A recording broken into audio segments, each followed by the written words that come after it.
بابے نے لمبا سا سانس لیا اور بولا، کاکا تم چاہتے کیا ہو؟ میں نے عرض کیا کہ واقعی آپ کو سونا بنانا آتا ہے؟ بابے نے خالی خالی آنکھوں سے مجھے دیکھا اور کہا، ہاں میں نے جوانی میں یہ ہنر سیکھا تھا۔ میں نے عرض کیا کہ کیا آپ مجھے یہ نسخہ سکھا سکتے ہیں؟ بابے نے میری طرف گھور کے دیکھا اور کہا کہ تم یہ سیکھ کے کیا کرو گے؟ میں نے عرض کیا میں دولت مند ہو جاؤں گا۔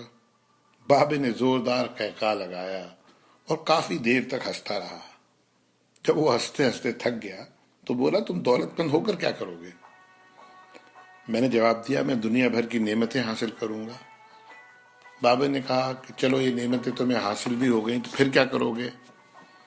میں نے جواب دیا، میں خوش ہوں گا اور مجھے سکون ملے گا۔ اس نے مسکراتے ہوئے میری طرف دیکھا اور کہا، گویا تمہیں سونا اور دولت نہیں، سکون چاہیے۔ میں خاموشی سے اس کی طرف دیکھتا رہا اور کافی دیر تک خاموش گھورتا رہا۔ بابے نے مجھے جھنجھوڑا اور کہا، دراصل تم سکون اور خوشی کی تلاش میں یہاں آئے ہو۔ میں اس وقت کیونکہ ایک نوجوان تھا اور باقی نوجوانوں کی طرح یہی سمجھتا تھا کہ دولت ہی سکون اور خوشی حاصل کرنے کا ذریعہ ہے، لیکن بابے کی باتوں نے مجھے کچھ الجھا سا دیا تھا۔ اسی الجھن میں نے ہاں کر دی۔ بابے نے ایک لمبا قہقہہ لگایا اور پھر دیر تک ہنستا رہا اور کہا، کاکا میں تمہیں سونا بنانے کے بجائے انسان سے بندہ بنانے کا طریقہ کیوں نہ سکھا دوں؟ میں تمہیں دولت مند ہونے کے بجائے پرسکون اور خوش رہنے کا گر کیوں نہ سکھا دوں؟ میں خاموشی سے اس کی باتیں سنتا رہا، حالانکہ مجھے ابھی کچھ سمجھ میں نہیں آ رہا تھا۔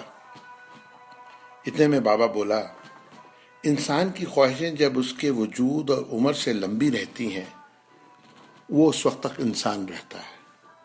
تم اپنی خواہشوں کو اپنی عمر اور وجود سے چھوٹا کر لو، تم سکون بھی پا جاؤ گے اور خوشی بھی۔ اور جب تم خوشی اور سکون پا جاؤ گے تو تم انسان سے بندہ بن جاؤ گے۔ مجھے بابے کی باتیں بالکل سمجھ میں نہیں آ رہی تھی اور بابے نے میری یہ پریشانی بھانپ لی تھی۔ بابا بولا، تم قرآن شریف پڑھو۔ اللہ تعالیٰ نے خواہشوں میں لتھڑے ہوئے لوگوں کو انسان کہا ہے اور محبت میں رنگے ہوئے آزاد لوگوں کو بندہ۔ دنیا میں کتنے انسان آئے اور بہت دولت کمائی، بڑی عمارتیں بنائی، کیا وہ سب ساتھ لے گئے تھے؟ کیا سب وہ خوش تھے؟ تم بھی کیا خوش ہو؟ پھر بابا خود ہی بولا، نہیں، جب تک تم تانبے سے سونا بنانے کے چکر میں اور خپ میں مبتلا رہو گے اس وقت تک خوشی سے دور بھاگتے رہو گے اور بھٹکتے رہو گے۔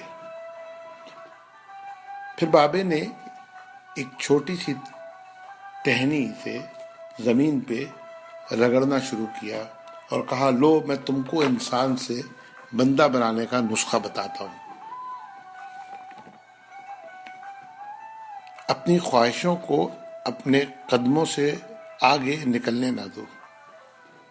جو مل گیا اس پہ شکر کرو، جو چھن گیا اس پر افسوس مت کرو، جو مانگے اسے دے دو، جو بھول جائے اسے بھول جاؤ۔ دنیا میں بے سامان آئے تھے اور بے سامان ہی واپس جاؤ گے۔ سامان جمع کرنے کی فکر نہ کرو۔ جسے خدا ڈھیل دے رہا ہے اس کا کبھی احتساب مت کرو۔ بلا ضرورت سچ بھی فساد ہوتا ہے۔ جو پوچھے تو سچ بولو، جو نہ پوچھے تو خاموش رہو۔ دینے میں خوشی ہے اور وصول کرنے میں غم۔ دولت کو روکو گے تو خود بھی رک جاؤ گے۔ چوروں میں رہو گے تو چور ہو جاؤ گے۔ اللہ راضی رہے گا تو جگ راضی رہے گا، وہ ناراض ہوگا تو نعمتوں سے خوشیاں اڑ جائیں گی۔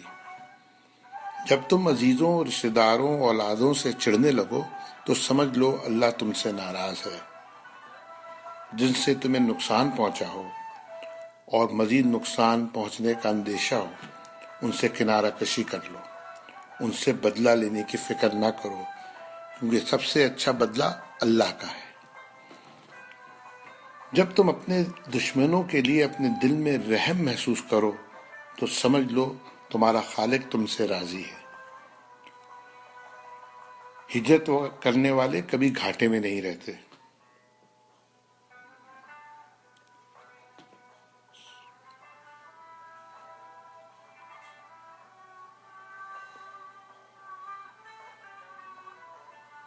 بابے نے پھر میرے کندھے پہ ہاتھ رکھا اور کہا جاؤ، بس ایک چیز کا دھیان رکھنا، کبھی کسی کو